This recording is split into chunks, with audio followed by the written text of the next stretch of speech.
ਇੰਡੋਜ਼ TV ਦੇਖ ਰਹੇ ਸਾਰੇ ਦਰਸ਼ਕਾਂ ਦਾ ਬਹੁਤ-ਬਹੁਤ ਸਵਾਗਤ। ਸਤਿ ਸ੍ਰੀ ਅਕਾਲ ਦੋਸਤੋ। ਕੁਝ ਲੋਕ ਹੁੰਦੇ ਨੇ ਜਿਹੜੇ ਸਮਾਜ ਦੇ ਲਈ ਕੰਮ ਕਰਦੇ ਨੇ ਤੇ ਅਸੀਂ ਗਾਹੇ ਬਗਾਹੇ ਉਹਨਾਂ ਨੂੰ ਯਾਦ ਜ਼ਰੂਰ ਕਰੀਦਾ। ਅੱਜ ਅਸੀਂ ਮੁਲਾਕਾਤ ਇਸ ਸਨਮੁਖ ਪ੍ਰੋਗਰਾਮ ਦੇ ਵਿੱਚ ਉਸ ਹਸਤੀ ਦੇ ਨਾਲ ਕਰਵਾਉਣ ਜਾ ਰਹੇ ਹਾਂ ਜਿਹੜੇ ਕਿ ਆਪਣੇ ਬਿਜ਼ਨਸ ਨੂੰ ਚਲਾਉਂਦੇ ਹੋਏ ਨਾਲ ਦੀ ਨਾਲ ਸਮਾਜ ਦੇ ਲਈ ਵੀ ਕੰਮ ਕਰਦੇ ਨੇ, ਇੱਕ ਖਾਸ ਵਿਚਾਰਧਾਰਾ ਦੇ ਨਾਲ ਜੁੜੇ ਹੋਏ ਨੇ ਤੇ ਉਸ ਵਿਚਾਰਧਾਰਾ ਜਿਹੜੀ ਕਿ ਸਰਬ ਸਾਂਝੀਵਾਲਤਾ ਦੀ ਗੱਲ ਕਰਦੀ ਆ ਉਹਨੂੰ ਫੈਲਾਉਣ ਦੇ ਵਿੱਚ ਆਪਣਾ ਯਤਨ ਵੀ ਕਰਦੀ ਆ। ਮੇਰੀ ਮੁਰਾਦ ਆ ਅਮਰ ਦੜੋਚ ਜੀ ਤੋਂ। ਸਭ ਤੋਂ ਪਹਿਲਾਂ ਸਤਿ ਸ੍ਰੀ ਅਕਾਲ ਜੀ। ਸਤਿ ਸ੍ਰੀ ਅਕਾਲ ਦਰਜੀਤ ਜੀ। ਸਭ ਤੋਂ ਪਹਿਲਾਂ ਇੰਡੋਜ਼ ਟੀਵੀ ਦੇ ਸਾਰੇ ਸਰੋਤਿਆਂ ਨੂੰ ਤੇ ਤੁਹਾਡੀ ਸਾਰੀ ਮੈਨੇਜਮੈਂਟ ਨੂੰ ਸਤਿ ਸ੍ਰੀ ਅਕਾਲ। ਜੈ ਭੀਮ ਜੈ ਭਾਰਤ ਜੀ। ਤੇ ਅਮਰ ਦੜੋਚ ਜੀ ਹੁਣੀ ਮੈਂ ਥੋੜਾ ਜਿਹਾ ਵਿਵਰਣ ਇਹਨਾਂ ਦੇ ਬਾਰੇ ਦਿੰਦਾ ਜਾਵਾਂ। ਅਮਰ ਦੜੋਚ ਜੀ ਅੱਜ ਕੱਲ ਫ੍ਰਿਜ਼ਨੋ ਕੈਲੀਫੋਰਨੀਆ ਦੇ ਵਿੱਚ ਰਹਿੰਦੇ ਨੇ। ਉੱਥੇ ਆਪਣਾ ਇਹਨਾਂ ਦਾ ਬਿਜ਼ਨਸ ਹੈਗਾ ਆ, ਬਹੁਤ ਵਧੀਆ ਕਰ ਰਹੇ ਨੇ ਉੱਥੇ। ਇਸ ਤੋਂ ਇਲਾਵਾ ਸੋਸ਼ਲ ਜਿਹੜੀ ਐਕਟੀਵਿਟੀਜ਼ ਆ ਉਹਦੇ ਨਾਲ ਬਹੁਤ ਐਕਟਿਵ ਭੂਮਿਕਾ ਜਿਹੜੀ ਆਪਣੀ ਨਿਭਾ ਰਹੇ ਨੇ। ਜਿਹੜੀ ਸਿੱਖ ਕੌਂਸਲ ਜਿਹੜੀ ਸੈਂਟਰ ਕੈਲੀਫੋਰਨੀਆ ਉਹਦੀ ਟੀਮ ਮੈਂਬਰ ਵੀ ਹੈਗੇ ਨੇ। ਵਰਲਡ ਵਾਈਡ BSP ਜਿਹੜੀ ਸਪੋਰਟਰ ਟੀਮ ਆ ਉਹਦੇ ਵਿੱਚ ਵੀ ਭੂਮਿਕਾ ਇਹਨਾਂ ਦੀ ਹੈਗੀ ਆ। ਤੇ ਫ੍ਰੈਜ਼ਨੋ ਦੇ ਵਿੱਚ ਸ਼੍ਰੀ ਗੁਰੂ ਰਵਿਦਾਸ ਗੁਰਦੁਆਰਾ ਦੇ ਮੁੱਖ ਸੇਵਾਦਾਰ ਵੀ ਹੈਗੇ ਨੇ ਇਹ, ਤੇ ਸ਼੍ਰੀ ਗੁਰੂ ਰਵਿਦਾਸ ਸੁਪਰੀਮ ਕੌਂਸਲ ਉਹਦੇ ਮੈਂਬਰ ਵੀ ਹੈਗੇ ਨੇ। ਕਹਿਣ ਨੂੰ ਬਹੁਤ ਇੱਕ ਲੰਮਾ ਚੌੜਾ ਜਿਹੜਾ ਕੰਮ ਹੈਗਾ ਤੇ ਵੱਖ-ਵੱਖ ਸੰਸਥਾਵਾਂ ਦੇ ਲਈ ਕੰਮ ਜਿਹੜਾ ਕਰਦੇ ਨੇ।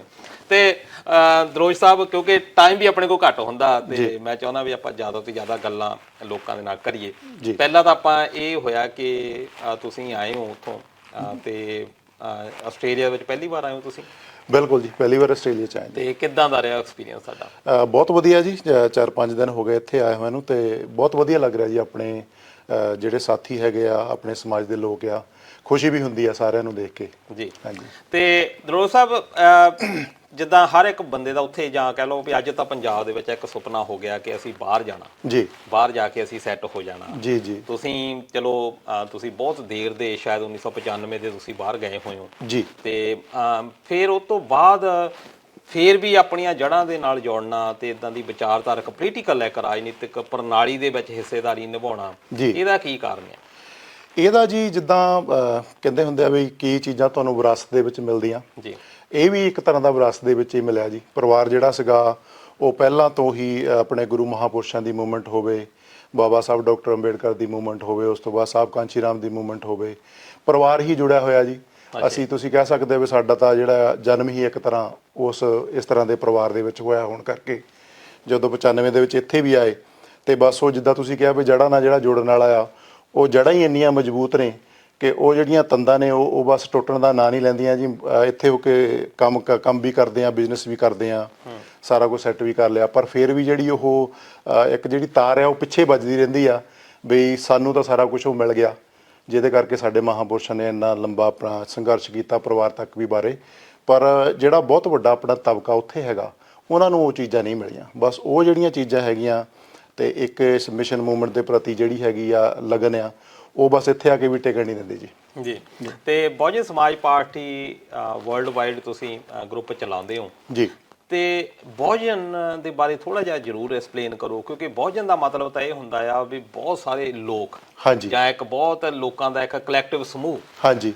ਤੇ ਇਹਦੀ ਜਿਹੜੀ ਵਿਆਖਿਆ ਥੋੜੀ ਜਿਹੀ ਜ਼ਰੂਰ ਸਾਡੇ ਦੋਸਤਾਂ ਦੇ ਨਾਲ ਸਾਂਝੀ ਕਰੋ। ਇਹ ਨਾਂ ਦੇ ਵਿੱਚ ਹੀ ਹੈ ਜੀ ਸਾਰਾ ਕੁਝ। ਜਿੱਦਾਂ ਕਈ ਵਾਰੀ ਇੱਦਾਂ ਦੇ ਕਈ ਸ਼ਬਦ ਹੁੰਦੇ ਆ ਕਿ ਆਪਾਂ ਸਪੈਸ਼ਲੀ ਪੰਜਾਬੀ ਦੇ ਆਪਾਂ ਡੇਲੀ ਆਪਣੀ ਲੈਂਗੁਏਜ ਦੇ ਵਿੱਚ ਯੂਜ਼ ਕਰਦੇ ਆ, ਪਰ ਕਈ ਵਾਰੀ ਸੋਚਦੇ ਨਹੀਂ ਵੀ ਇਹਨਾਂ ਦੇ ਮਤਲਬ ਕੀ। ਆਪਾਂ ਸਿੱਧ ਸੁਭਾਈ ਜਿੱਦਾਂ ਉਹਨਾਂ ਵਰਡਾਂ ਨੂੰ ਯੂਜ਼ ਕਰਦੇ ਆ। ਜਿੱਦਾਂ ਤੁਸੀਂ ਹੁਣੇ ਬਹੁਜਨ ਸ਼ਬਦ ਦਾ ਜ਼ਿਕਰ ਕੀਤਾ, ਇਹਦੇ ਵਿੱਚ ਹੀ ਹੈ ਜੀ ਬਹੁਤ ਜਾਣਿਆਂ ਦਾ ਸਮਾਜ ਤੇ ਉਹਨਾਂ ਦੀ ਪਾਰਟੀ ਜੀ, ਬਹੁਜਨ ਸਮਾਜ ਪਾਰਟੀ।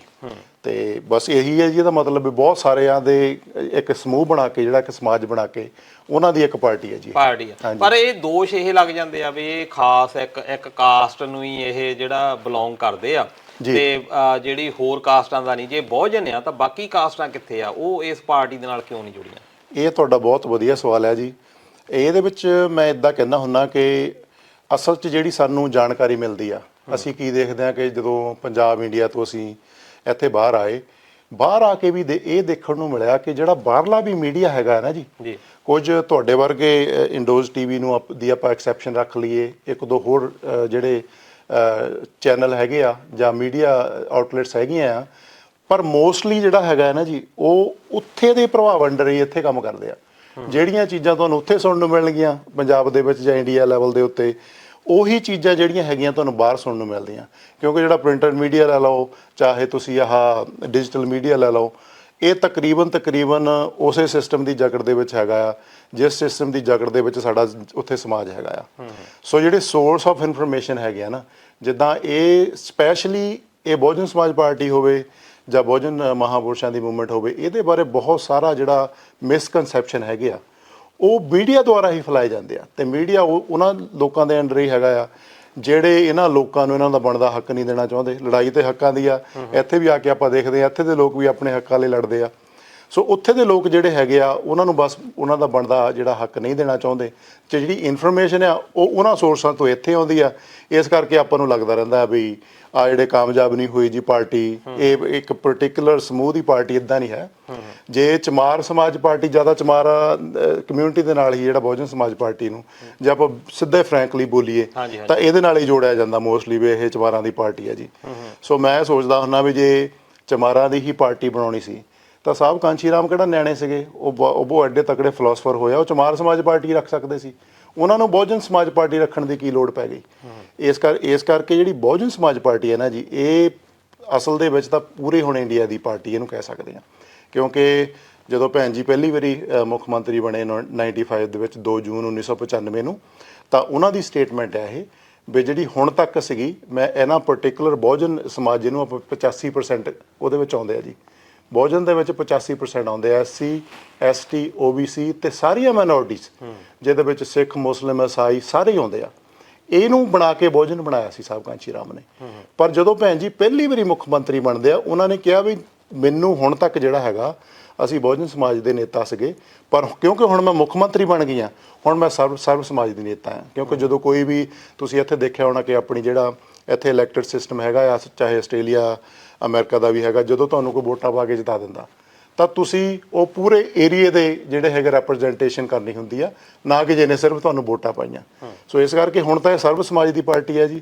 ਬਹੁਜਨ ਦੇ ਵਿੱਚ 85%, ਜੇ ਤੁਸੀਂ ਬਹੁਜਨ ਦਾ ਵੀ ਜ਼ਿਕਰ ਕਰਦੇ ਆ ਤਾਂ ਉਹਦੇ ਵਿੱਚ SC ST OBC plus minorities, ਇਹਨਾਂ ਸਾਰਿਆਂ ਨੂੰ ਮਿਲਾ ਕੇ ਜਿਹੜਾ ਹੈਗਾ ਆ ਬਹੁਜਨ ਬਣਦਾ ਜੀ, ਤੇ ਉਹਦੀ ਇਹ ਪਾਰਟੀ ਹੈ ਜੀ ਬਹੁਜਨ ਸਮਾਜ ਪਾਰਟੀ। ਜਿੱਦਾਂ ਤੁਸੀਂ ਜ਼ਿਕਰ ਕੀਤਾ ਕਾਂਸ਼ੀ ਰਾਮ ਜੀ ਹੋਣਾ ਦਾ, ਉਹਨਾਂ ਨੇ ਇੱਕ ਵਾਰ ਕੋਟ ਵੀ ਇਸ ਗੱਲ ਦਾ ਕੀਤਾ ਸੀ ਜਦੋਂ ਉਹਨਾਂ ਤੋਂ ਪੁੱਛਿਆ ਗਿਆ ਵੀ ਜਿਹੜਾ ਤੁਹਾਡੀ ਪਾਰਟੀ ਦਾ ਮੈਨੀਫੈਸਟੋ ਕੀ ਆ, ਤਾਂ ਉਹਨਾਂ ਨੇ ਕਿਹਾ ਹੈ ਕਿ ਸਾਡੀ ਜਿਹੜੀ ਪਾਰਟੀ ਦਾ ਮੈਨੀਫੈਸਟੋ ਆ ਉਹ ਸ਼੍ਰੀ ਗੁਰੂ ਗ੍ਰੰਥ ਸਾਹਿਬ ਆ। ਬਿਲਕੁਲ, ਮੈਨੂੰ ਲੱਗਦਾ ਹੋਰ ਕਿਸੇ ਨੇਤਾ ਨੇ ਐਡਾ ਫਰੈਂਕਲੀ ਸ਼੍ਰੀ ਗੁਰੂ ਗ੍ਰੰਥ ਸਾਹਿਬ ਦਾ ਜ਼ਿਕਰ ਨਹੀਂ ਕੀਤਾ ਹੋਣਾ ਜੇ ਹਿਸਾਬ ਨਾਲ ਉਹਨਾਂ ਨੇ ਕੀਤਾ।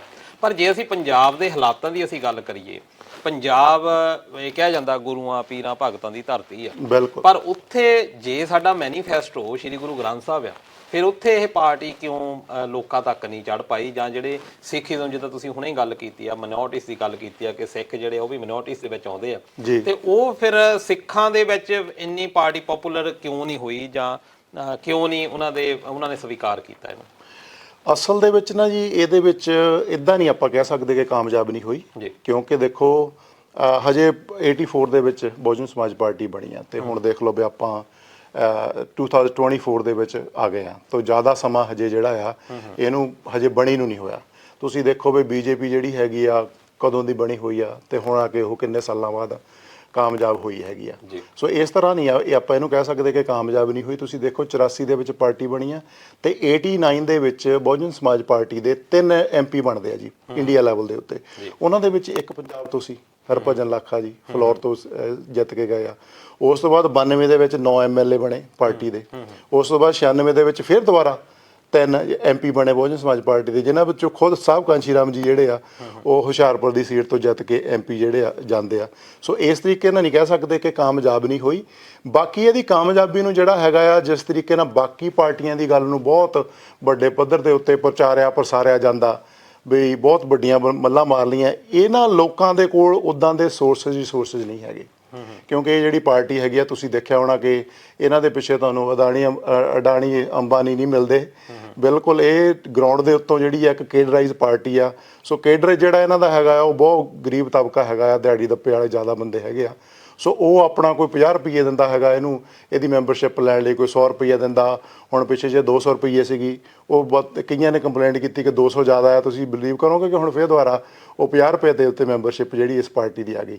ਸੋ ਜਿਹੜੇ ਇੱਦਾਂ ਦੇ ਮਿਸ਼ਨ ਮੂਵਮੈਂਟ ਚੱਲਦੀ ਹੁੰਦੀ ਹੈ ਜੀ, ਉਹ ਫਿਰ ਲੋਕਾਂ ਦੇ ਸਿਰ ਤੇ ਚੱਲਦੀ ਹੈਗੀ ਆ। ਇਸ ਕਰਕੇ ਇਹਨਾਂ ਦੇ ਜਿਹੜੇ ਪ੍ਰਚਾਰ ਪ੍ਰਸਾਰ ਦੇ ਸਾਧਨ ਉਹ ਉਸ ਤਰ੍ਹਾਂ ਦੇ ਨਹੀਂ ਹੈਗੇ ਜਿੱਦਾਂ ਦੇ ਦੂਜੀਆਂ ਪਾਰਟੀਆਂ ਦੇ ਜਿਨ੍ਹਾਂ ਨਾਲ ਇਹਨਾਂ ਦੀ ਲੜਾਈ ਹੈਗੀ ਹੈ। ਇਸ ਕਰਕੇ ਤੁਹਾਨੂੰ ਇਹਨਾਂ ਦੀ ਗੱਲ ਜਿਹੜੀ ਆ ਉਹ ਘੱਟ ਸੁਣਨ ਨੂੰ ਮਿਲੂਗੀ, ਪਰ ਇਹਦਾ ਮਤਲਬ ਇਹ ਨਹੀਂ ਕਿ ਕਾਮਯਾਬ ਨਹੀਂ ਹੈਗੀ। ਬਹੁਤ ਪਿਛਲੀ ਵੀ ਇਲੈਕਸ਼ਨ ਆਪਾਂ ਲੈ ਲਈਏ ਤਾਂ 2 ਕਰੋੜ 28 ਲੱਖ ਵੋਟ ਪਈ ਹੈ ਜੀ ਪਾਰਟੀ ਨੂੰ, ਤੇ ਆਪਣੇ ਪੰਜਾਬ ਦੀ ਜਿਹੜੀ ਟੋਟਲ ਪਾਪੂਲੇਸ਼ਨ 3 ਕਰੋੜ ਹੈਗੀ ਆ।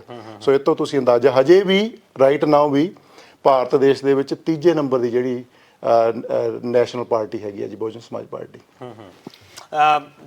ਚਲੋ ਇਹ ਵੀ ਮੈਂ ਜਿੱਦਾਂ ਤੁਸੀਂ ਜ਼ਿਕਰ ਕਰਦੇ ਸੀ ਵੀ ਪੰਜਾਬ ਦੇ, ਮੈਂ ਤਾਂ ਇਹ ਪੁੱਛਣਾ ਚਾਹੁੰਦਾ ਸੀ ਕਿ ਵੀ ਪੰਜਾਬ ਦੇ ਵਿੱਚ ਇੱਕ ਚੱਲਦਾ ਆ ਕਿ ਸਿੱਖੀਜ਼ਮ ਦਾ ਬਹੁਤ ਜ਼ਿਆਦਾ ਪ੍ਰਭਾਵ ਹੈਗਾ ਆ ਵੀ ਉਹਦਾ ਜਿਹੜਾ ਸਵੀਕਾਰ ਨਹੀਂ ਕਰ ਪਾਏ ਜਾਂ ਲੋਕ। ਮੇਰਾ ਥੋੜਾ ਜਿਹਾ ਉਹਦੇ ਵਿੱਚ ਵੀ ਦੇਖੋ, ਜਿੱਦਾਂ ਤੁਸੀਂ ਖੁਦ ਜ਼ਿਕਰ ਕੀਤਾ ਵੀ ਸਾਹਿਬ ਕਾਂਸ਼ੀ ਰਾਮ ਨੇ ਪਾਰਲੀਮੈਂਟ ਦੇ ਵਿੱਚ ਕਿਹਾ ਕਿ ਮੇਰਾ ਚੋਣ ਮੈਨੀਫੈਸਟੋ ਜਿਹੜਾ ਹੈਗਾ ਉਹ ਧੰਨ ਧੰਨ ਸ਼੍ਰੀ ਗੁਰੂ ਗ੍ਰੰਥ ਸਾਹਿਬ ਆ ਜੀ, ਵੀ ਅਸੀਂ ਸ਼੍ਰੀ ਗੁਰੂ ਗ੍ਰੰਥ ਸਾਹਿਬ ਦੀ ਵਿਚਾਰਧਾਰਾ ਨੂੰ ਇੰਡੀਆ ਲੈਵਲ ਦੇ ਉੱਤੇ ਅਮਲੀ ਰੂਪ 'ਚ ਲਾਗੂ ਕਰਨਾ ਚਾਹੁੰਦੇ ਆ। ਪਰ ਕਿਉਂਕਿ ਸਾਡਾ ਜਿਹੜੇ ਸਮਾਜ ਦਾ ਤਾਣਾ ਬਣਾ ਆ, ਜਿਹੜੀਆਂ ਜਾਤਾਂ ਪਾਤਾਂ ਆ, ਉਹਦੇ ਵਿੱਚ ਬਹੁਤੇ ਲੋਕੀ ਫਸੇ ਹੋਣ ਕਰਕੇ ਉਹ ਕਿਸੇ ਤਰੀਕੇ ਨਾਲ ਨਾ ਇਹ ਪਾਰਟੀ ਨੂੰ ਵੀ ਇੱਕ ਤਰ੍ਹਾਂ ਦਾ ਅਛੂਤ ਹੀ ਸਮਝਦੇ ਆ, ਜੇ ਮੈਂ ਸਿੱਧੇ ਸ਼ਬਦਾਂ ਦੇ ਵਿੱਚ ਕਹਾਂ। ਬਸ ਉਹਨਾਂ ਨੂੰ ਇਹ ਲੱਗਦਾ ਵੀ ਇਹ ਜਿਹੜੇ ਹੈਗੇ ਸਾਡੇ ਤੋਂ ਥੱਲੇ ਆ, ਵੀ ਇਹ ਸਾਡੇ ਬਰਾਬਰ ਨਾ ਆ ਜਾਣ।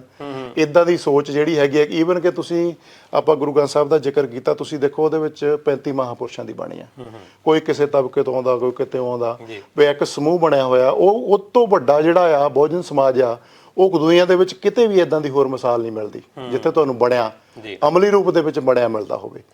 ਜਿਹੜੇ ਉਹਨਾਂ ਮਹਾਂਪੁਰਸ਼ਾਂ ਨੂੰ ਮੰਨਣ ਵਾਲੇ ਵੀ ਲੋਕ ਆ, ਉਹ ਵੀ ਦੇਖੋ ਹਜੇ ਉਹਨਾਂ ਦੇ ਵੀ ਜਿੱਦਾਂ ਕਹਿ ਦੋ ਵੀ ਦਿਮਾਗ ਦੇ ਵਿੱਚ ਉਹ ਜਿਹੜਾ ਜਾਤ ਪਾਤ ਵਾਲਾ ਕੀੜਾ ਆ ਉਹ ਜਾਂਦਾ ਨਹੀਂ। ਆਪਾਂ ਇੱਥੇ ਬਾਹਰਲੀਆਂ ਕੰਟਰੀਆਂ 'ਚ ਵੀ, ਅਸੀਂ ਅਮਰੀਕਾ 'ਚ ਵੀ ਦੇਖਦੇ ਹਾਂ, ਤੁਸੀਂ ਆਸਟ੍ਰੇਲੀਆ 'ਚ ਵੀ ਇਹ ਨੋਟਿਸ ਕੀਤਾ ਹੋਣਾ ਵੀ ਬਸ ਇਹੀ ਕਾਰਨ ਆ। ਇੱਦਾਂ ਨਹੀਂ ਵੀ ਜੁੜਦੇ ਨਹੀਂ, ਵੱਡੀ ਮਾਤਰਾ 'ਚ ਨਹੀਂ ਜੁੜਦੇ।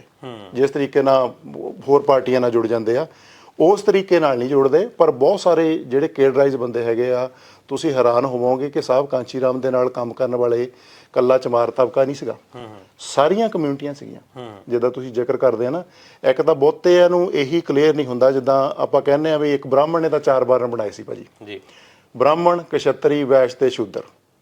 ਹੁਣ ਕਈਆਂ ਨੂੰ ਇਹੀ ਨਹੀਂ ਪਤਾ ਵੀ ਕਿਹੜੇ ਦੇ ਵਿੱਚ ਸਾਨੂੰ ਰੱਖਿਆ ਹੋਇਆ।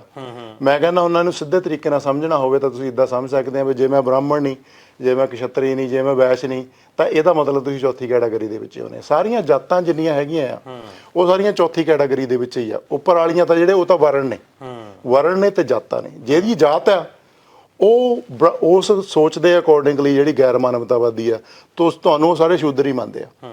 ਸੋ ਇਹੀ ਜਿਹੜਾ ਕਨਸੈਪਟ ਸੀਗਾ ਸਾਹਿਬ ਕਾਂਸ਼ੀ ਰਾਮ ਨੇ ਉੱਥੇ ਪੰਜਾਬ ਦੇ ਵਿੱਚੋਂ ਸ਼ੁਰੂ ਕਰਕੇ, ਤੁਸੀਂ ਦੇਖੋ ਵੀ ਦੇਸ਼ ਦੀ 3ਜੇ ਨੰਬਰ ਦੀ ਨੈਸ਼ਨਲ ਪਾਰਟੀ ਪੰਜਾਬ ਦਾ ਇੱਕ ਯੋਧਾ ਪੈਦਾ ਕਰਦਾ। ਅਨੰਦਪੁਰ ਸਾਹਿਬ ਦੇ ਬਿਲਕੁਲ ਪੈਰਾਂ ਦੇ ਵਿੱਚ ਖਵਾਸਪੁਰਾ ਪਿੰਡ ਹੈ ਜੀ, ਥੋੜੀ ਜਿਹੀ ਦੂਰੀ ਹੈ ਹੈ ਨਾ ਜੀ, ਜਿੱਥੇ ਮਤਲਬ ਖਾਲਸਾ ਪੰਥ ਦੀ ਸਾਜਨਾ ਹੋਈ ਹੋਵੇ, ਜਿੱਥੋਂ ਐਡੇ ਐਡੇ ਤਕੜੇ ਮੈਸੇਜ ਨਿਕਲੇ ਹੋਣ, ਉੱਥੋਂ ਹੀ ਬੰਦਾ ਇਹ ਨਿਕਲ ਕੇ ਪੰਜਾਬ ਦੇ ਵਿੱਚੋਂ ਦੇਸ਼ ਦੀ 3ਜੇ ਨੰਬਰ ਦੀ ਪਾਰਟੀ ਜਿਹੜੀ ਆ ਖੜੀ ਕਰ ਦਿੰਦਾ। ਹੋਰ ਤੁਸੀਂ ਦੱਸੋ ਕਿਹੜੀ ਪਾਰਟੀ ਹੈ ਜਿਹੜੀ ਨੈਸ਼ਨਲ ਪਾਰਟੀ ਹੈ ਇੰਡੀਆ ਦੇ ਵਿੱਚ ਜਿਹਦਾ ਫਾਊਂਡਰ ਮੈਂਬਰ ਪੰਜਾਬ ਦਾ ਹੋਵੇ? ਪਰ ਇਹ ਸਾਰਾ ਕੁਝ ਹੋਣ ਦੇ ਸਾਹਿਬ ਕਾਂਸ਼ੀ ਰਾਮ ਦੀ ਫੈਮਿਲੀ ਜਿਹੜੀ ਸਿੱਖ ਫੈਮਿਲੀ ਸੀਗੀ, ਉਹ ਸਾਰੇ ਸਿੱਖ ਫੈਮਿਲੀ ਦੇ ਵਿੱਚੋਂ ਪੈਦਾ ਹੋ ਕੇ ਵੱਡੇ ਹੋਏ ਆ, ਪੜ੍ਹੇ ਆ, ਸਾਰਾ ਕੁਝ ਮੂਵਮੈਂਟ ਖੜੀ ਕਰ ਦਿੱਤੀ। ਪਰ ਫਿਰ ਵੀ ਜਿਹੜਾ ਤੁਸੀਂ ਕਹਿੰਦੇ ਵੀ ਵੱਡੀ ਮਾਤਰਾ 'ਚ ਕਿਉਂ ਨਹੀਂ ਜੁੜਦੇ, ਉਹਦਾ ਮੈਨੂੰ ਲੱਗਦਾ ਇਹੀ ਕਾਰਨ ਹੈ ਕਿ ਜਿਹੜਾ ਦੁਸ਼ਮਣ ਵੀ ਆ ਨਾ ਉਹ ਬੜਾ ਬਲਵਾਨ ਆ। ਉਹਨੂੰ ਵੀ ਪਤਾ ਆ ਵੀ ਜੇ ਸਾਰੇ ਹੀ ਇੱਧਰਲੇ ਪਾਸੇ ਨੂੰ ਹੋ ਗਿਆ ਜਿੱਦਾਂ ਸਾਹਿਬ ਕਾਂਸ਼ੀ ਰਾਮ ਚਾਹੁੰਦੇ ਸੀਗੇ, ਤਾਂ ਫਿਰ ਤਾਂ ਇਹ ਸਾਰਾ ਕੁਝ ਸਾਡੇ ਕੋਲੋਂ ਹਥਿਆ ਲੈਣਗੇ। ਫਿਰ ਜਿਹੜੇ ਉੱਪਰ ਵਾਲੇ 3-4% ਰਾਜ ਕਰੀ ਜਾਂਦੇ ਆ ਹੁਣ ਤੱਕ, ਹਜ਼ਾਰਾਂ ਸਾਲਾਂ ਤੋਂ ਉਹਨਾਂ ਦੀ ਸੱਤਾ ਹੀ ਚੱਲੀ ਆਈ ਜਾਂਦੀ ਆ, ਫਿਰ ਉਹਨਾਂ ਨੂੰ ਪਤਾ ਵੀ ਇਹ ਤਾਂ ਖੋਲਣਗੇ। ਸੋ ਇਸ ਕਰਕੇ ਡਿਵਾਈਡੇਸ਼ਨ ਜਿਹੜੀ ਹੈਗੀ ਆ ਵੀ ਤੂੰ ਫਲਾਨਾ ਆ, ਤੂੰ ਫਲਾਨਾ ਆ, ਤੂੰ ਉਹਦੇ ਨਾਲ ਨਾ ਮਿਲ, ਉਹ ਤੇਰੇ ਨਾਲ ਨੀਵਾਂ ਆ, ਉਹ ਉਹਦੇ ਨਾਲੋਂ ਨੀਵਾਂ ਆ, ਸਾਨੂੰ ਇੱਧਰ ਉਲਝਾ ਲਿਆ। ਇਹ ਸਾਰਾ ਹੀ ਜਿਹੜਾ ਜੀ ਕਨਫਿਊਜ਼ ਕਰਕੇ ਰੱਖਣਾ ਤਾਂ ਕਿ ਸਮਾਜ ਜਿਹੜਾ ਆ ਉਹ ਇੱਕ ਜਗ੍ਹਾ ਨਾ ਇਕੱਠਾ ਹੋ ਜਾਵੇ ਜੀ। ਤੁਹਾਡਾ ਇਸ ਪਾਰਟੀ ਦਾ ਇੱਕ ਐਮਐਲਏ ਆ ਆਪਣੇ ਹੁਣ ਦਾ ਪੰਜਾਬ ਅਸੈਂਬਲੀ ਦੇ ਵਿੱਚ ਡਾਕਟਰ ਨਛੱਤਰਪਾਲ ਜੀ। ਡਾਕਟਰ ਨਛੱਤਰਪਾਲ ਜੀ ਉਹਨਾਂ ਨੇ ਬੰਦੀ ਜਿਹੜੇ ਸਿੰਘ ਆ ਉਹਨਾਂ ਦਾ ਮਸਲਾ ਉਠਾਇਆ ਉੱਥੇ। ਜਿੱਦਾਂ ਤੁਸੀਂ ਗੱਲ ਕਰਦੇ ਹੋ ਕਿ ਇਹੋ ਜਿਹੇ ਜਿਹੜੇ ਤਰੀਕੇ ਆ ਉਹ ਤੁਹਾਡੀ ਗੱਲ ਸਹੀ ਆ ਕਿ ਸ਼ਾਇਦ ਉਹ ਲੋਕਾਂ ਤੱਕ ਪਹੁੰਚਦੇ ਨਹੀਂ, ਉਹ ਗੱਲਾਂ ਜਿਹੜੀਆਂ ਪਹੁੰਚਦੀਆਂ ਨਹੀਂ ਉੱਥੇ ਤੱਕ। ਤੇ ਖੈਰ ਹੁਣ ਅੱਗੇ ਜਿੱਦਾਂ ਤੁਸੀਂ ਗੱਲ ਕੀਤੀ ਆ, ਇਹ ਅਕਸਰ ਹੀ ਜਿੰਨੇ ਵੀ ਇਸ ਸਮਾਜ ਨਾਲ ਜੁੜੇ ਹੋਏ ਲੋਕ ਹੋਣ ਜਾਂ ਇਸ ਪਾਰਟੀ ਦੇ ਨਾਲ ਜੁੜੇ ਹੋਏ ਲੋਕ ਹੋਣ, ਉਹ ਅਕਸਰ ਹੀ ਇਹ ਗੱਲਾਂ ਕਰਦੇ ਨੇ ਕਿ ਅਸੀਂ ਸਾਡੀ ਜਿਹੜੀ ਆਵਾਜ਼ ਆ ਉੱਪਰ ਤੱਕ ਨਹੀਂ ਪਹੁੰਚਦੀ, ਸਾਡੀ ਜਿਹੜੀ ਆਵਾਜ਼ ਆ ਅਸੈਂਬਲੀ ਤੱਕ ਨਹੀਂ ਜਾਂਦੀ, ਸਾਡੀ ਆਵਾਜ਼ ਪਾਰਲੀਮੈਂਟ ਤੱਕ ਨਹੀਂ ਜਾਂਦੀ, ਸਾਡੇ ਉੱਤੇ ਜ਼ੁਲਮ ਹੁੰਦਾ, ਸਾਡੇ ਨਾਲ ਧੱਕਾ ਹੁੰਦਾ ਜੀ। ਪਰ ਤੁਸੀਂ ਇਹ ਦੇਖੋ ਵੀ ਜਿਹੜਾ ਐਜ਼ ਏ ਰੈਪਰੈਜ਼ੈਂਟੇਟਿਵ, ਵੈਸੇ ਤਾਂ ਉਹਨੂੰ ਰਿਜ਼ਰਵੇਸ਼ਨ ਸ਼ਬਦ ਵਰਤ ਲੈਂਦੇ ਆ, ਵੈਸੇ ਅਕੋਰਡਿੰਗ ਟੂ ਜੇ ਆਪਾਂ ਕਨਸਟੀਟਿਊਸ਼ਨ ਦੇਖੀਏ ਵੀ ਰੈਪਰੈਜ਼ੈਂਟੇਸ਼ਨ ਆ, ਹਾਂਜੀ ਹਾਂਜੀ, ਰੈਪਰੈਜ਼ੈਂਟੇਸ਼ਨ ਦਿੱਤੀ ਆ, 34 ਬੰਦੇ ਜਿੱਤ ਕੇ ਇਹ ਸਮਾਜ ਦੇ ਵਿੱਚ ਹੋ ਜਾਂਦੇ ਆ। ਹਾਂਜੀ, ਬਾਕੀ ਜਿਹੜੇ ਅਜਾਨਾ ਸੀਟਾਂ ਤੋਂ ਵੀ ਜਿੱਤਦੇ ਹੋਣਗੇ, ਬਿਲਕੁਲ ਜੀ। ਫਿਰ ਪਾਰਲੀਮੈਂਟ ਦੇ ਵਿੱਚ ਵੀ ਜਿੱਤ ਕੇ ਜਾਂਦੇ ਆ ਪ੍ਰੋਪਰ ਉਨੀ ਗਿਣਤੀ ਦੇ ਵਿੱਚ। ਹਾਂਜੀ, ਫਿਰ ਜੇ ਤੁਹਾਡੀ ਆਵਾਜ਼ ਅਸੈਂਬਲੀ ਵਿੱਚ ਵੀ ਪਹੁੰਚਦੀ ਆ, ਪਾਰਲੀਮੈਂਟ ਦੇ ਵਿੱਚ ਵੀ ਪਹੁੰਚਦੀ ਆ, ਫਿਰ ਧੱਕਾ ਫੇਰ ਹੋਈ ਜਾਂਦਾ। ਇਹਦਾ ਕਾਰਨ ਕੀ ਆ? ਬਹੁਤ ਵਧੀਆ ਜਿਹੜਾ ਤੁਸੀਂ ਸਵਾਲ ਕੀਤਾ ਦਲਜੀਤ ਭਾਜੀ। ਅਸਲ ਦੇ ਵਿੱਚ ਇਹੀ ਅਸਲ ਜਿਹੜਾ ਹੈਗਾ ਜੜ ਆ ਇਸ ਸਮੱਸਿਆ ਦੀ ਜਿਹੜੀ ਤੁਸੀਂ ਗੱਲ ਕੀਤੀ ਹੈ ਨਾ। ਹੁਣ ਰੈਪਰੈਜ਼ੈਂਟੇਸ਼ਨ ਜਿੱਦਾਂ ਬਾਬਾ ਸਾਹਿਬ ਜਿਹੜਾ ਹੁਣ ਸਿਸਟਮ ਆ, ਇਹ ਸਿਸਟਮ ਨਹੀਂ ਸੀ ਚਾਹੁੰਦੇ ਉੱਥੇ। ਅੱਛਾ, ਹਾਂਜੀ, ਬਾਬਾ ਸਾਹਿਬ ਜਿੱਦਾਂ ਹੁਣ ਅਮਰੀਕਾ ਦੇ ਵਿੱਚ ਜਿਹੜਾ ਸਿਸਟਮ ਹੈ ਚੋਣਾਂ ਦਾ, ਅਸਲ ਦੇ ਵਿੱਚ ਉਹ ਚਾਹੁੰਦੇ ਸੀਗੇ ਬਾਬਾ ਸਾਹਿਬ। ਉਹ ਜਿਹੜਾ ਸੈਪਰੇਟ ਇਲੈਕਟੋਰੇਟ ਮੰਗੇ ਸੀ ਉਹਨਾਂ ਨੇ ਵੀ ਸਾਡੀ ਜਿਹੜੀ ਚੋਣ ਪ੍ਰਣਾਲੀ ਵੱਖਰੀ ਹੋਣੀ ਚਾਹੀਦੀ ਆ, ਉਹ ਸਾਨੂੰ ਮਿਲੇ ਨਹੀਂ ਹੈਗੀ ਅਸਲ ਦੇ ਵਿੱਚ।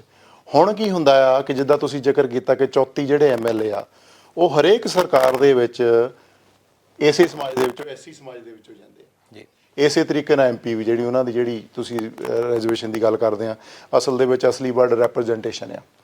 ਹੁਣ ਰੈਪਰੈਜ਼ੈਂਟੇਸ਼ਨ ਦੇ ਵਿੱਚ ਪ੍ਰੋਬਲਮ ਇੱਥੇ ਆ ਜਾਂਦੀ ਆ ਕਿ ਸਾਰੀਆਂ ਪਾਰਟੀਆਂ ਤੋਂ ਉਹ ਇਹ ਜਿਹੜੀਆਂ 34 ਸੀਟਾਂ ਆ, ਉੱਥੇ ਐਸੀ ਹੀ ਖੜਨਾ, ਚਾਹੇ ਉਹ ਆਮ ਆਦਮੀ ਪਾਰਟੀ ਹੋਵੇ, ਚਾਹੇ ਉਹ ਕਾਂਗਰਸ ਹੋਵੇ, ਚਾਹੇ ਉਹ ਅਕਾਲੀ ਦਲ ਹੋਵੇ, ਚਾਹੇ ਉਹ ਬੀਜੇਪੀ ਹੋਵੇ, ਉਹ ਐਸੀ ਹੀ ਖੜਦਾ, ਚਾਹੇ ਬਹੁਜਨ ਸਮਾਜ ਪਾਰਟੀ ਹੋਵੇ। ਹੁਣ ਜਦੋਂ ਕਾਂਗਰਸ ਦਾ ਕੋਈ ਐਸੀ ਜਿਹੜਾ ਆ ਉਹ ਐਮਐਲਏ ਬਣ ਕੇ ਚੰਡੀਗੜ੍ਹ ਦੀ ਅਸੈਂਬਲੀ ਦੇ ਵਿੱਚ ਜਾਂਦਾ, ਉਹ ਕਾਂਗਰਸ ਦੇ ਪ੍ਰੋਗਰਾਮ ਦੇ ਵਿੱਚ ਹੀ ਬੋਲ ਸਕਦਾ, ਉਹ ਆਪਣੇ ਪ੍ਰੋਗਰਾਮ ਤੋਂ ਬਾਹਰ ਨਹੀਂ ਬੋਲ ਸਕਦਾ। ਇਸੇ ਤਰੀਕੇ ਨਾਲ ਬੀਜੇਪੀ ਆ, ਬੀਜੇਪੀ ਨੇ ਆਪਣੇ ਬੀਜੇਪੀ ਦਾ ਐਮਐਲਏ ਬੀਜੇਪੀ ਦੇ ਏਜੰਡੇ ਤੇ ਬੋਲੂਗਾ। ਆਮ ਆਦਮੀ ਪਾਰਟੀ ਦਾ ਐਮਐਲਏ ਆ, ਉਹ ਆਮ ਆਦਮੀ ਪਾਰਟੀ ਦੇ ਏਜੰਡੇ ਤੇ ਬੋਲੂਗਾ। ਤੁਹਾਡੀਆਂ ਗੱਲਾਂ ਦੇ ਵਿੱਚ ਤੁਸੀਂ ਬਹੁਤ ਵਧੀਆ ਜ਼ਿਕਰ ਕੀਤਾ। ਹੁਣ ਆ ਤੁਸੀਂ ਬੰਦੀ ਸਿੰਘਾਂ ਦੀ ਗੱਲ ਕੀਤੀ ਆ, ਤੁਸੀਂ ਦੇਖੋ ਬੰਦੀ ਸਿੰਘ ਜਿਹੜੇ ਆ ਉਹ ਤਾਂ ਪੰਜਾਬ ਦੇ ਆ, ਉਹ ਤਾਂ 117 ਜੇ ਆਪਾਂ ਵੈਸੇ ਵੀ ਕਰੀਏ ਸਿੰਘਾਂ ਨਾ ਹੀ ਲੈ ਜਾਈਏ, ਆਪਾਂ ਇੱਕ ਹਿਊਮਨ ਦੀ ਗੱਲ ਕਰੀਏ। ਨਹੀਂ, ਮੈਂ ਉਹੀ ਗੱਲ ਕਰਨ ਲੱਗਾ, ਮਨੁੱਖੀ ਸਭਿਅਤਾ ਤੇ ਇਹ ਇੱਕ ਨਜਾਇਜ਼ ਹੀ ਕੀਤਾ ਹੋਇਆ। ਮੈਂ ਉਹੀ ਗੱਲ ਕਰਨ ਲੱਗਾ ਜੀ। ਤੁਸੀਂ ਇਹ ਵਧੀਆ ਐਗਜ਼ਾਮਪਲ ਮੈਂ ਤਾਂ ਤੁਹਾਨੂੰ ਦੇ ਰਿਹਾ ਵੀ ਬੰਦੀ ਸਿੰਘਾਂ ਦੀ ਗੱਲ ਵੀ ਇੱਕੋ ਹੀ ਐਮਐਲਏ ਨੇ ਕੀਤੀ ਪੰਜਾਬ ਦੀ ਅਸੈਂਬਲੀ ਦੇ ਵਿੱਚ, ਤੇ ਬਾਈ ਨੇਮ ਕੀਤੀ ਜੀ ਬਈ ਇਹ ਬੰਦੇ ਜਿਹੜੇ ਆ ਉਹਨਾਂ ਦੀਆਂ ਸਜ਼ਾਵਾਂ ਖਤਮ ਹੋ ਚੁੱਕੀਆਂ, ਐਨੇ ਚਿਰ ਤੋਂ ਅੰਦਰ ਜੇਲ੍ਹਾਂ ਦੇ ਵਿੱਚ ਤੁਸੀਂ ਡੱਕੇ ਹੋਇਆ। ਜਿਹੜਾ ਕਾਨੂੰਨ ਆ ਭਾਰਤ ਦੇਸ਼ ਦਾ, ਬਾਬਾ ਸਾਹਿਬ ਨੇ ਸੰਵਿਧਾਨ ਲਿਖਿਆ, ਉਹਨੇ ਲਿਖਿਆ ਵੀ ਜਦੋਂ ਤੁਹਾਡੀ ਸਜ਼ਾ ਖਤਮ ਹੋ ਗਈ ਉਹਨੂੰ ਰਿਹਾ ਕਰੋ। ਪਰ ਉਹ ਮੁੱਦੇ ਉੱਤੇ ਵੀ ਇੱਕ ਬੀਐਸਪੀ ਦਾ ਐਮਐਲਏ ਹੀ ਬੋਲਦਾ। ਮੈਂ ਨਹੀਂ ਕਹਿੰਦਾ ਵੀ ਹੋਰ ਮੁੱਦੇ ਤੇ ਨਹੀਂ ਬੋਲਦਾ, ਪਰ ਇਹ ਤੁਹਾਡੀ ਗੱਲ ਨੂੰ ਕਲੀਅਰ ਕਰਨ ਲਈ ਕਿ ਹਰ ਇੱਕ ਜਿਹੜਾ ਐਮਐਲਏ ਆ, ਤੁਸੀਂ ਉਹਨੂੰ ਇਦਾਂ ਨਾ ਦੇਖੋ ਵੀ ਉਹ ਐਸੀ ਐਮਐਲਏ ਆ, ਤੁਸੀਂ ਉਹਨੂੰ ਇਦਾਂ ਤੁਹਾਨੂੰ ਦੇਖਣਾ ਪੈਣਾ ਵੀ ਉਹ ਕਾਂਗਰਸ ਦਾ ਐਮਐਲਏ ਆ, ਉਹ ਆਮ ਆਦਮੀ ਪਾਰਟੀ ਦਾ ਐਮਐਲਏ ਆ, ਉਹ ਬੀਜੇਪੀ ਦਾ ਐਮਐਲਏ ਆ, ਉਹ ਅਕਾਲੀ ਦਲ ਦਾ ਐਮਐਲਏ ਆ। ਉਹ ਆਪਣੀ ਪਾਰਟੀ ਲਾਈਨ ਤੋਂ ਬਾਹਰ ਨਹੀਂ ਬੋਲ ਸਕਦੇ। ਜੇ ਤੁਸੀਂ ਪਾਰਟੀ ਲਾਈਨ ਤੋਂ ਬਾਹਰ ਜਾਓਗੇ ਤਾਂ ਤੁਹਾਨੂੰ ਅਗਲੀ ਵਾਰੀ ਉੱਥੋਂ ਜਿਹੜਾ ਉਹਨੂੰ ਲੜਨ ਨਹੀਂ ਦੇਣਾ। ਸੋ ਇਸੇ ਕਰਕੇ ਹੁਣ ਜਿਹੜਾ ਡਾਕਟਰ ਨਛੱਤਰਪਾਲ ਦੀ ਤੁਸੀਂ ਜ਼ਿਕਰ ਕੀਤਾ, ਉਹ ਜਨਰਲ ਸੀਟ ਦੇ ਉੱਤੋਂ ਐਸਸੀ ਐਮਐਲਏ ਜਿੱਤ ਕੇ ਗਿਆ ਜੀ। ਉਹ 34 ਜਿਹੜੇ ਹੈਗੇ ਆ ਉਹ ਰਿਜ਼ਰਵ ਸੀਟਾਂ ਤੋਂ ਜਿੱਤ ਕੇ ਗਏ ਆ, ਤੇ 4 ਐਮਐਲਏ ਇਸ ਵੇਲੇ ਜਿਹੜੀ ਜਨਰਲ ਸੀਟਾਂ ਤੋਂ ਐਸਸੀ ਜਿੱਤ ਕੇ ਗਏ ਆ। ਪਰ ਇਹਨਾਂ 38 ਦੇ ਵਿੱਚੋਂ ਬੋਲਦਾ ਇੱਕੋ ਹੀ ਆ ਜੀ। ਸੋ ਇਹ ਹੁਣ ਪੰਜਾਬ ਦੇ ਲੋਕਾਂ ਨੂੰ ਵੀ ਇਸ ਗੱਲ ਦੇ ਉੱਤੇ ਚੰਗੀ ਸੰਜੀਦਗੀ ਨਾਲ ਸੋਚਣਾ ਪੈਣਾ ਵੀ ਵੋਟਾਂ ਤੁਸੀਂ ਪਾਰਟੀ ਦੇਖ ਕੇ ਪਾ ਦਿੰਦੇ ਆ, ਵੀ ਨਹੀਂ ਸੌਰੀ ਵੋਟਾਂ ਤੁਸੀਂ ਪਾ ਦਿੰਦੇ ਆ ਵੀ ਐਸੀ ਖੜਾ ਹੈਗਾ, ਪਰ ਉਹ ਐਸੀ ਜਦੋਂ ਜੋ ਕਾਂਗਰਸ ਦਾ ਜਿੱਤ ਕੇ ਜਾਂਦਾ ਉਹ ਕਾਂਗਰਸ ਦੇ ਏਜੰਡੇ ਨੂੰ ਲਾਗੂ ਕਰਦਾ, ਬੀਜੇਪੀ ਵਾਲਾ ਬੀਜੇਪੀ ਦੇ ਏਜੰਡੇ ਨੂੰ ਲਾਗੂ ਕਰਦਾ। ਤੁਹਾਡੇ ਏਜੰਡੇ ਨੂੰ ਸਿਰਫ ਜਿਹੜਾ ਹੈਗਾ ਉਹ ਬਹੁਜਨ ਸਮਾਜ ਪਾਰਟੀ ਹੀ ਲਾਗੂ ਕਰ ਸਕਦੀ ਆ, ਜਿੱਦਾਂ ਅਸੀਂ ਦੇਖਦੇ ਆ ਜੀ। ਪਰ ਜਦੋਂ ਕਾਂਸ਼ੀ ਰਾਮ ਜੀ ਉਹਨਾਂ ਬਾਰੇ ਜ਼ਿਕਰ, ਕਿਉਂਕਿ ਮੈਨੂੰ ਵੀ ਥੋੜਾ ਜਿਹਾ ਪੜਨ ਦਾ ਮੌਕਾ ਮਿਲਿਆ ਉਹਨਾਂ ਦੇ ਬਾਰੇ, ਉਹ ਤਾਂ ਕਹਿੰਦੇ ਆ ਵੀ ਉਹਨਾਂ ਨੇ ਆਪਣੀ ਨਾ ਕੋਈ ਜਾਇਦਾਦ ਬਣਾਈ ਕੁਛ ਵੀ, ਹਨਾ, ਉਹਨਾਂ ਨੇ ਤਾਂ ਸਾਰਾ ਕੁਝ ਜਿਹੜਾ ਮੂਵਮੈਂਟ ਦੇ ਉੱਤੇ ਲਾਤਾ। ਪਰ ਜਿੱਦਾਂ ਇਹ ਆਪਾਂ ਜਿੱਦਾਂ ਤੁਸੀਂ ਗੱਲ ਕੀਤੀ ਆ, ਚਾਹੇ ਆਪਾਂ ਪੁਰਾਣੇ ਮਿਨਿਸਟਰ ਕੱਢ ਲਈਏ, ਗੱਲ ਉਹਨੇ ਕਿੰਨੀ ਕੀਤੀ ਸਮਾਜ ਦੇ ਬਾਰੇ ਉਹ ਤਾਂ ਮੈਨੂੰ ਪਤਾ ਨਹੀਂ, ਪਰ ਉਹ ਜਿੰਨੇ ਵੀ ਗਏ ਆ, ਚਾਹੇ ਆਪਾਂ ਹਿਊਮਨ ਦੀ ਗੱਲ ਕਰੀਏ ਕਿ ਇੱਕ ਜਿਹੜੀ ਮਨੁੱਖ ਦੇ ਉੱਤੇ ਜਿਹੜਾ ਮਹਾਰਾਜ ਦਾ ਇੱਕ ਸਿਧਾਂਤ ਹੈਗਾ ਕਿ ਸਾਰਿਆਂ ਨੂੰ ਆਪਾਂ ਬਰਾਬਰਤਾ ਦੀ ਨਿਗਾਹ ਦੇ ਨਾਲ ਦੇਖਣਾ, ਉਹਨਾਂ ਨੇ ਤਾਂ ਆਪਣੀਆਂ ਪ੍ਰਾਪਰਟੀਆਂ ਬਣਾ ਲਈਆਂ, ਬਹੁਤ ਜ਼ਿਆਦਾ ਜ਼ਿਕਰ ਕਰ ਲਿਆ। ਉਹ ਇਹਦੇ ਨਾਲ ਕੀ ਲੋਕ ਵੀ ਹਤਾਸ਼ ਹੁੰਦੇ ਆ ਵੀ ਜਿਹੜੇ ਐਮਐਲਏ ਐਮਪੀ ਜਾਂਦੇ ਵੀ ਆ, ਚਾਹੇ ਉਹ ਐਸੀ ਕਮਿਊਨਿਟੀ ਨੂੰ ਬਿਲੋਂਗ ਕਰਦੇ ਆ, ਬਈ ਉਹ ਫਿਰ ਲੋਕਾਂ ਦਾ ਵੀ ਮਨ ਜਿਹੜਾ ਉਦਾਸ ਹੁੰਦਾ ਆ ਉਸ ਗੱਲ ਨੂੰ ਸੋਚ ਕੇ। ਹਾਂਜੀ, ਇਹਦੇ ਵਿੱਚ ਇਦਾਂ ਹੁੰਦਾ ਜੀ, ਦੇਖੋ ਜਿਹੜੇ ਤਕਰੀਬਨ ਬਹੁਜਨ ਸਮਾਜ ਪਾਰਟੀ ਦੇ ਵਿੱਚੋਂ ਐਮਐਲਏ ਬਣੇ ਆ ਜਾਂ ਐਮਪੀ ਬਣੇ ਆ, ਉਹ ਆਮ ਘਰਾਂ ਦੇ ਜਿਹੜੇ ਸੀਗੇ ਕੋਈ ਵੱਡਾ ਧਨਾੜ ਨਹੀਂ ਬਣਿਆ ਇਹਨਾਂ ਦੇ ਵਿੱਚੋਂ ਕੋਈ ਵੀ।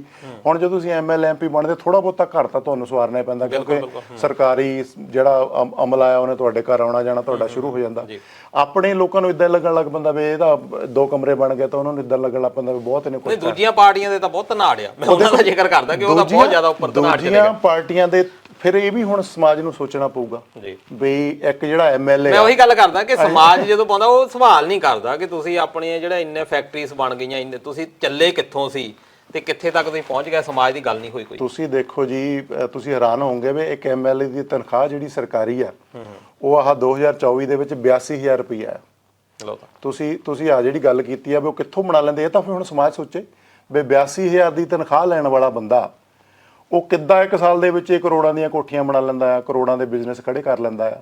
ਤੇ ਉਹ ਇਹ ਕਿੱਦਾਂ ਹੁੰਦਾ ਕਿ ਉਹ 20-20 ਕਰੋੜ ਖਰਚ ਦਿੰਦਾ ਇੱਕ ਐਮਐਲਏ ਦੀ ਸੀਟ ਦੇ ਉੱਤੇ। ਇਹ ਤਾਂ ਸਮਾਜ ਨੂੰ ਸੋਚਣਾ ਪਊਗਾ।